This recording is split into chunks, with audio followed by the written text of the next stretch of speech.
You're thinking about empty shelves, about the last bag of rice, about your prescription. But the first thing to vanish won't be a product. It'll be a number. The one on your bank card. The one that says you can buy anything at all. Because the global system that moves money, it floats on the same water as the cargo ships. And that water just stopped moving. So before you worry about what's in the store, ask yourself what's in your wallet. And how long it will work. You're stockpiling pasta. You're worried about toilet paper. You're watching the gas gauge. But here's the problem.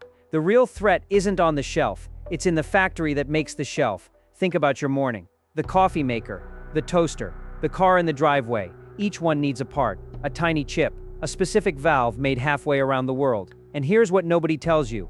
That part isn't a finished good, it's a component, and it travels on the same ships. So when the route closes, you don't see empty shelves first. You hear silence.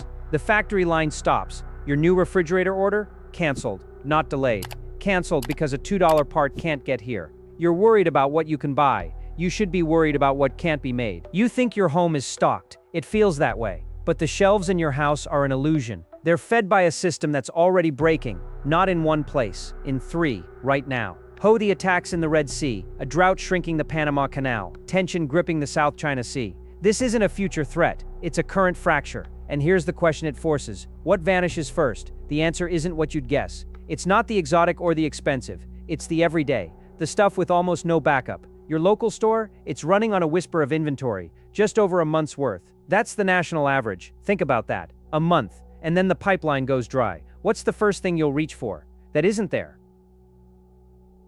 But here's the problem. The first empty space in your home won't be the pantry. It'll be the cracked phone case you can't replace. The laundry basket that breaks. Because those things and almost everything else start as plastic. And over 90% of the plastic in this country is made from imported oil and gas. No ships means no feedstock. No feedstock means no new plastic. Wait, think about that for a second. No IV bags, no syringes, no food packaging. But it gets worse. The US has plenty of its own oil. You'd think that would help. It doesn't. Our refineries are built to process a specific, heavy kind of crude we have to import. So a shipping halt creates a mismatch. We'd have oil we can't refine and no way to make gasoline. And here's what nobody tells you. The very first month, fertilizer costs spike because over 90% of our potash comes in by ship. Farmers see that and plant less. The food shortage you fear in year 2?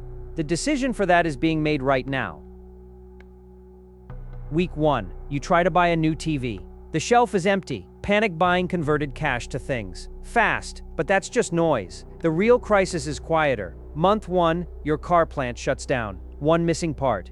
And then the produce aisle. The bananas from Guatemala, gone. Your coffee? The price just doubled. Here's where it gets uncomfortable. Month 3, the government starts rationing plastic. For medical gear, not your kids' toys. Your washing machine breaks. You call for a repair. The part doesn't exist anymore. It's a permanent fixture now. Wait, think about that for a second. The thing behind the thing. A single pump fails at your water plant. It's German-made, there is no replacement. The system degrades, silently, until the day you turn the tap, and nothing comes out. This isn't a temporary shortage. It's a permanent closure. Factories don't just pause. They shut down for good. Think 1973, but the oil shock is your washing machine. Think Fukushima, but the broken part is in your car. The system wasn't designed to break. It was designed to be this fragile. For 40 years, we chose efficiency over resilience. And here's the uncomfortable part. That choice wasn't a mistake. It was the business model. Your lifestyle was built on it. But here's the deeper layer. The smart money isn't panicking about ships. It's quietly definancializing, moving wealth from abstract numbers on a screen into tangible, productive assets with local supply chains. They're buying small plots of agricultural land, securing long-term contracts for local propane or firewood, stockpiling woodworking tools. It's a skills stockpile now. Appliance repair, basic welding, food preservation. Building networks where a dentist trades with a mechanic. Wait, think about that for a second. The most prepared aren't buying more stuff. They're buying the ability to make and fix things. And here's what nobody tells you. They're also moving geographic arbitrage. Away from regions dependent on long-distance water transfers. Away from areas with a single point of infrastructure failure. The anxiety isn't about a stuck ship. It's about discovering the whole model was a gamble. Your prosperity was a high-risk bet on global stability. And the house just called the marker. So what are the smart ones doing? Not panicking. Planning. They're not hoarding toilet paper. They're hoarding the unhoardable. Think about your daily pill organizer. Now imagine a 6-month supply of that one prescription you can't skip.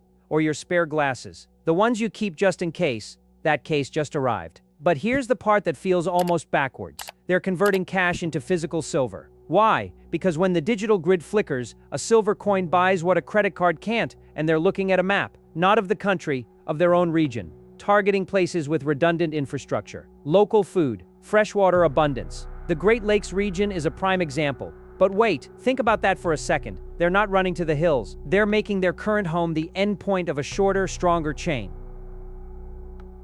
Look around your home. The window glass, the medicine in your cabinet. You think you own them, but you don't. You own temporary access, a promise kept by ships you'll never see. And here's the catch. That system's perpetual motion was the only thing making self-sufficiency seem like a choice. The bill for that efficiency is now coming due. The question isn't if it breaks. It's what part of your life you'll be able to rebuild when it does.